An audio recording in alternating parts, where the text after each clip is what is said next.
The South China Sea Dispute by Jack Eason. Historically, China has always claimed the South China Sea is their territory.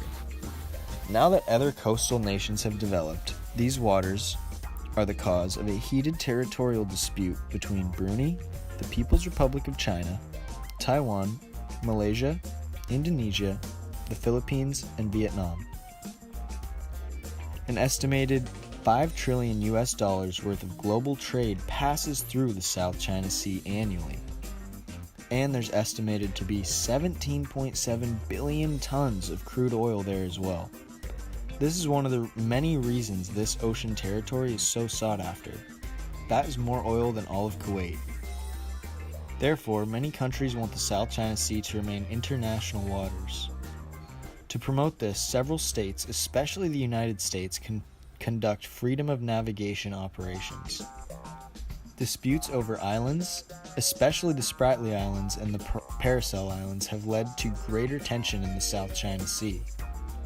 Territorial control is so valuable here that artificial islands have been constructed atop of reefs that were never above the surface of the water. Many of these artificial islands are in the process of construction now. China argues the islands will be used for peaceful purposes, maritime search and rescue work, and biological research. But there's a real concern these islands will become military bases. 2 already have runways. There's a fear China will declare an exclusion zone, a bold attempt to control this key maritime region. Military tensions have been on the rise recently. In October of this last year, a Chinese naval vessel nearly crashed into an American Navy patrol ship, only 20 yards from an act of war. China's commander-in-chief has ordered the military command overseeing the contested South China Sea to concentrate preparations for fighting a war, according to the South China Morning Post.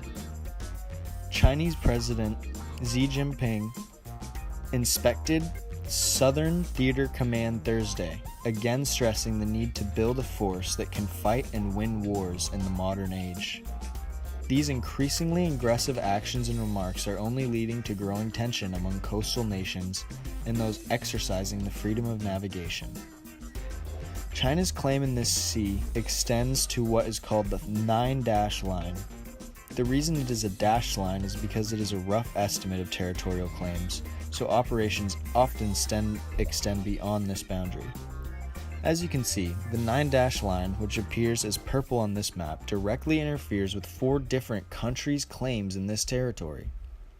In spring 2010, PRC officials reportedly communicated to U.S. officials that the South China Sea was an area of core interest that is as non-negotiable and on par with Taiwan and Tibet on the national agenda. In 2014, President Obama said in a speech that we believe that international law must be upheld, that freedom of navigation must be preserved, and commerce must not be impeded. Now that tensions are rising between the US and China with this ongoing trade war, China will surely look to continue development and aggression in this economically essential area. Hopefully, the increasingly hostile rhetoric will not be backed up by any action from any involved nation, and these seas can remain somewhat peaceful for now.